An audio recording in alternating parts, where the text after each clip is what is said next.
Pemerintah Indonesia sudah memiliki 3 juta dosis vaksin COVID-19. Semua vaksin tersebut buatan dari Sinovac Tiongkok. Seluruh vaksin ini akan diproduksi oleh PT Bio Farma sebelum benar-benar disuntikan kepada masyarakat. Presiden Joko Widodo mengumumkan proses vaksinasi COVID-19 akan dimulai pada pertengahan Januari 2021. Proses vaksinasi diharapkan mampu mempercepat proses pemulihan ekonomi nasional. Jokowi pun menyebut vaksinasi COVID-19 menjadi salah satu strategi jitu dalam menghentikan penyebaran virus corona.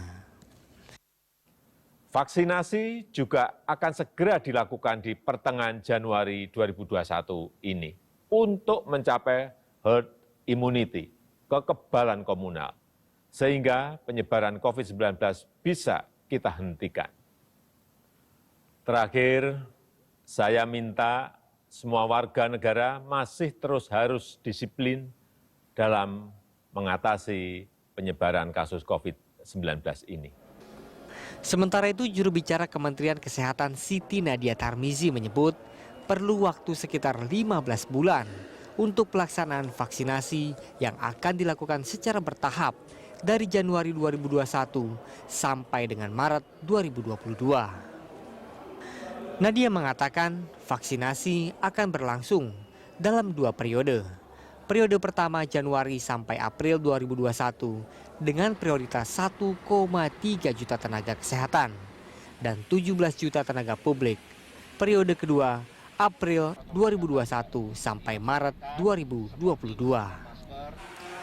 Adapun pemerintah menargetkan sebanyak 81,5 juta masyarakat dari 34 provinsi telah diimunisasi dengan vaksin COVID-19 dalam kurun waktu 15 bulan.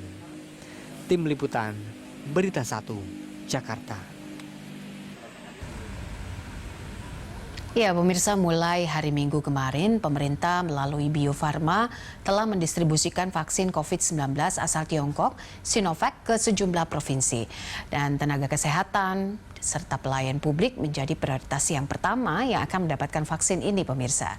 Untuk membahas hal itu bersama kita sudah hadir dan sudah bergabung juru bicara Kementerian Kesehatan Siti Nadia Tarmizi serta Ketua Umum Ikatan Dokter Indonesia Daeng M. Fakih. Saya sapa dulu Bapak Ibu, Bu Nadia dan juga Pak Daeng, apa kabar? Sehat-sehat ya? Sehat, Mbak Popi. Alhamdulillah. Alhamdulillah. Senang mendengar Bapak dan Ibu sehat-sehat selalu. Saya mungkin ke Bu Nadia dulu. Ada sudah 3 juta vaksin Sinovac yang sudah ada di Indonesia dan rencananya kalau kata Pak Presiden ini akan diberikan di pertengahan Januari. Benarkah hal ini dan bagaimana planning serta perkembangannya sampai saat ini, Bu Nadia? Ya. Jadi vaksin yang saat ini kita simpan di gudang Bio Farma sudah mulai kita didistribusikan secara bertahap ke provinsi-provinsi dan harapannya pada minggu kedua Badan POM sudah dapat mengeluarkan izin untuk emergency use authorization-nya. Jadi ini sesuai tentunya dengan rencana awal kita untuk bisa memulai vaksinasi pada rentang waktu antara minggu kedua dan minggu ketiga Januari 2021. Oke, skemanya seperti apa, Bu? Karena kan yang kita tahu bahwa ini ada yang diprioritaskan terlebih dahulu, misalnya tenaga kesehatan dan juga pelayan publik. Skema-skemanya nanti seperti apa? Karena kan katanya ada 2 periode juga, begitu ya, Januari sampai April dan April sampai 2002. Ya, jadi kita akan melakukan vaksinasi COVID-19 ini untuk 181,5 juta sasaran vaksinasi ini tentunya akan kita bagi dalam beberapa periode. Dan periode pertama tentunya karena sesuai dengan jumlah vaksin yang tersedia kita prioritaskan untuk garda terdepan. Dalam hal ini adalah tenaga kesehatan, yaitu sumber daya kesehatan yang ada di fasilitas pelayanan kesehatan, dan nanti sebanyak 17,4 juta ini akan kita prioritaskan untuk para pemberi pelayanan publik. Oke. 3 juta ini kan memang kita menyambut sangat baik begitu ya Bu ya. Kalau kita sebagai masyarakat awam kan inginnya bahwa ini segera bisa dilakukan gitu oleh pemerintah untuk memutus mata rantai penyebaran COVID di Indonesia. Tapi permasalahannya adalah saat ini uji klinisnya masih berproses begitu. Sementara pegangan masyarakat itu terhadap apakah vaksin Sinovac ini aman atau tidak itu kan berdasarkan apa dan juga berita yang didengar misalnya dari internasional begitu. Nah, ini bagaimana pemerintah memastikan bahwa ini betul-betul aman sementara distribusinya sudah dilakukan? Ya. Jadi untuk pelaksanaan vaksinasi ini tentunya kita tetap menunggu izin daripada Badan POM ya. Jadi kalau Badan POM sudah mengeluarkan izin emergency use authorization-nya, barulah pelaksanaan vaksinasi ini dapat kita lakukan.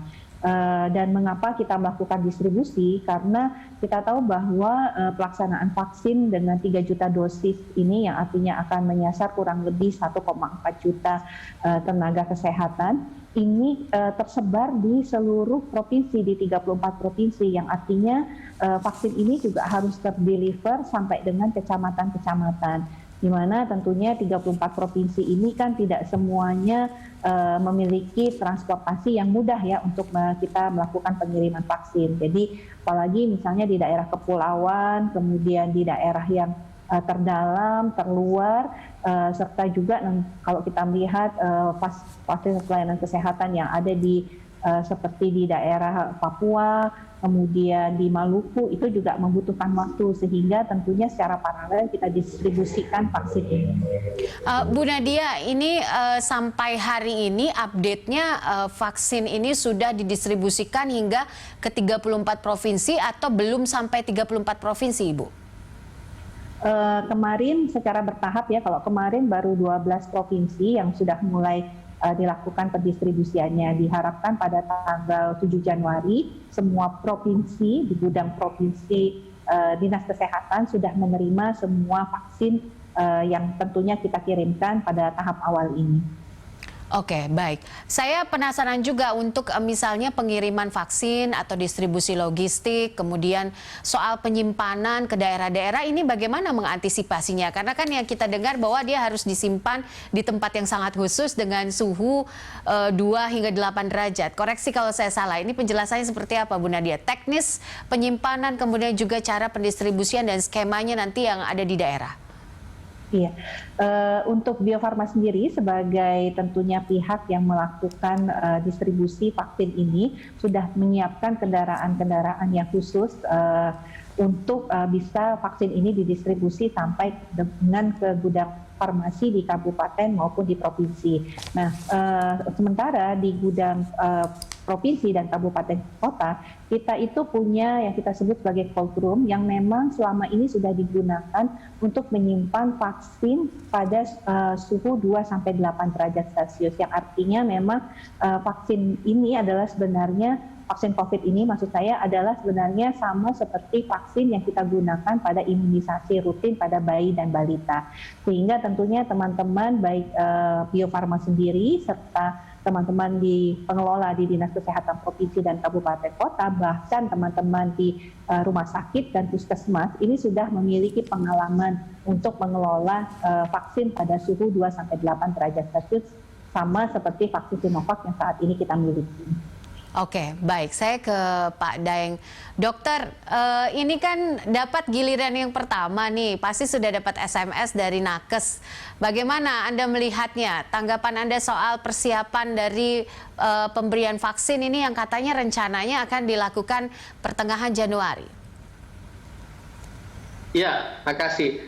Jadi tadi sama dengan yang disampaikan Dr. Nadia, prinsip kan kita harus patuh sama prosedur ya, nunggu izin dari Badan POM. Kalau Badan POM sudah melakukan penilaian, ya ada report begitu dari penelitian, dari uji klinis ada report, kemudian dinilai oleh Badan POM, kemudian Badan POM mengeluarkan izin dari penilaian itu, berarti sudah resmi, sudah ada izin dari Badan POM bahwa vaksin tersebut dinyatakan aman dan efektif. Kalau sudah seperti itu, ya kita memang sudah harus siap melakukan penyuntikan vaksin Kita memang alhamdulillah sebagai tenaga kesehatan diberikan prioritas. Kenapa? Karena tenaga kesehatan ini kan rentan banget ya tertular ya, karena setiap hari berhubungan dengan pasien. Sekarang ini kan sudah lebih dari 500 tenaga kesehatan yang gugur ya, yang juga terinfeksi kan banyak sekali. Jadi kalau diberikan prioritas, maka kami memperkirakan kawan-kawan nakes yang nanti disuntik pertama itu lebih terlindungi, di samping kegiatan-kegiatan perlindungan lain tetap kita lakukan. Jadi memang strategi perlindungan terhadap nakes salah satunya ini diprioritaskan di penyuntikan vaksin pertama. Jadi itulah yang kami tunggu, tetap prosedur yang tadi disampaikan Dr. Nadia. Jadi report dari uji klinis diberikan ke Badan POM melakukan penilaian. Begitu selesai dinilai, Badan POM memberikan izin, maka kita siap-siap melakukan. Kalau pendaftaran, kawan-kawan sudah banyak konfirmasi itu yang sudah dapat SMS, bahkan yang tidak mendapat SMS bertanya, gimana nih saya caranya mendaftar? Akhirnya kami sampaikan yang penjelasan dari Kementerian Kesehatan itu dari bidang IT ya, untuk kawan-kawan bisa menghubungi tempat pendaftaran secara online yang sudah dikeluarkan oleh Kementerian Kesehatan. Kira-kira seperti itu, Bapak. Jadi ada form linknya begitu ya untuk mendaftar untuk nakes saat ini, begitu ya? Ya sudah ada penjelasan dari Kementerian Kesehatan, dan itu validitasnya sempat ditanyakan ke kami, dan kami sudah mendapatkan penjelasan dari baik Bapak Dirjen maupun Bapak Sekjen Dr. Nadia. Jadi saya konfirmasi ke Pak Oscar, Pak Sekjen, dan Dr. Budi Hidayat. Oke, baik. Nanti kita akan lanjutkan kembali, kami sambil memperbaiki jaringan. Pak Sekjen, begitu beliau menyampaikan baik. Itu mendaftarkan. Baik, tampaknya kita memiliki sedikit gangguan jaringan dengan Pak Daeng. Nanti kami akan kembali lagi, kami jeda sebentar pemirsa, tetaplah bersama kami.